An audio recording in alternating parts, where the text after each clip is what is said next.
Okay, welcome back, my friends, to the show that never ends. To quote Emerson, Lake and Palmer.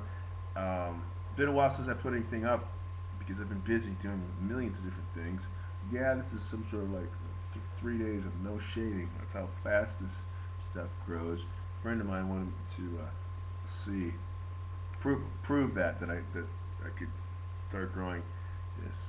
I'm going to start going off on a direction that because that's one of my interests. Obviously, is languages and linguistics, and the acquisition of second languages, and actually historic linguistics also is very looking for the proto language. It's one of my pastimes, I guess. And lately, what's been driving me insane, huh, is this articulatory phonetics. Now, just in English, it's not a problem. It's easy. As the Spanish, the French are that difficult. When you start dealing with having to know everything capable of of, uh, of mapping out all the sounds, all the different languages. Try some of the sub-Saharan African languages or the Native American languages, uh, like Comanche, for example, or Navajo. They've got glottal stops in the middle, duration of length on that. They've got there sounds like, and let me try one here. Okay, that's different than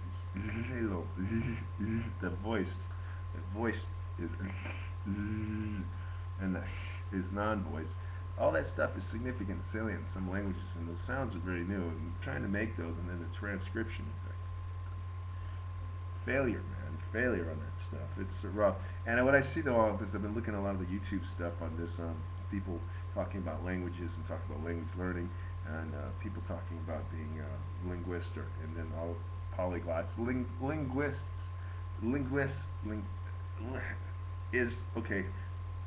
The word linguistics is the study of, of, of all languages, the science and study of all languages, looking at what's salient, that's phonetic, morpheme, phonemes, the phonology, the pragmatics of the language, all that. Now, that's applicable to any language because it's the greater thing. Many people want to consider themselves linguists when they're not. They don't have degrees in the field. They haven't done actually, analytical study of anything. That's done some sort of loose stuff. And now with equipment, you can get very definitive on many things: the sound waves, the duration, blah blah blah, the range of the actual language. So there are a lot of people on YouTube that are polyglots or multilingual, and a lot of confusion on what is actually fluent, because fluent actually means the ability to express yourself on high level topics, cogent ability, cognitive reasoning. For example, if I want to talk about Sartre, Hume, Kant, or quantum Planck theorem to you, you have to be capable of speaking fluently. Now, if you can't do that in Spanish, Russian, French, whatever, what have you, you're not fluent.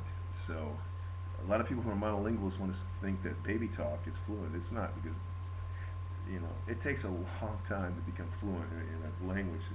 It takes a long time, and there are a lot of people on here who are talking about their learning, how they do it, and most of them are just left brain um, grammar translation people who apply themselves and spend a lot of time. And I want to talk about all that stuff, go off in that, because it's one of the big areas that I'm interested in.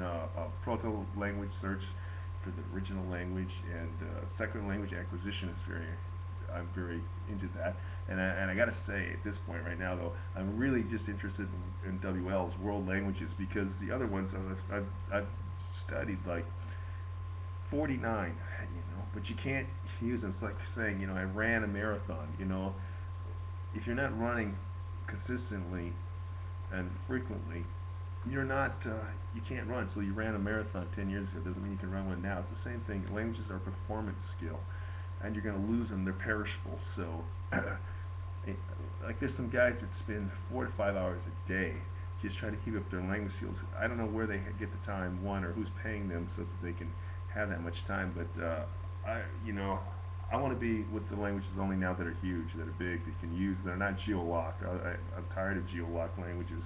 I wasted a lot of time with a lot of them. But anyway, so this is kind of like a precursor to me warning everyone that I'm going to start going into to talking about languages and giving advice and hooking you up on things, and also giving you the rundown where some people are wrong, categorically completely wrong on YouTube, because they're just sort of, they're one called dilettante, you know, they don't know what they're doing. Other people who are just some people are just gifted, and their approach will not work. It's not like a global approach, you know. It won't work for everyone. And the way one person learns is not the way everyone else learns, which is one thing you find in martial arts here in the Orient, that they try to apply one method for everything. It doesn't work. The cookie cutter approach does not work for anything. Anyway, so there's my little speech, and this beard thing, like you know, I haven't shaved in 3 days. A friend of mine didn't believe it would be this, you know, like this much in 3 days. I said, yes, it will be. Anyway, I'll talk to you soon.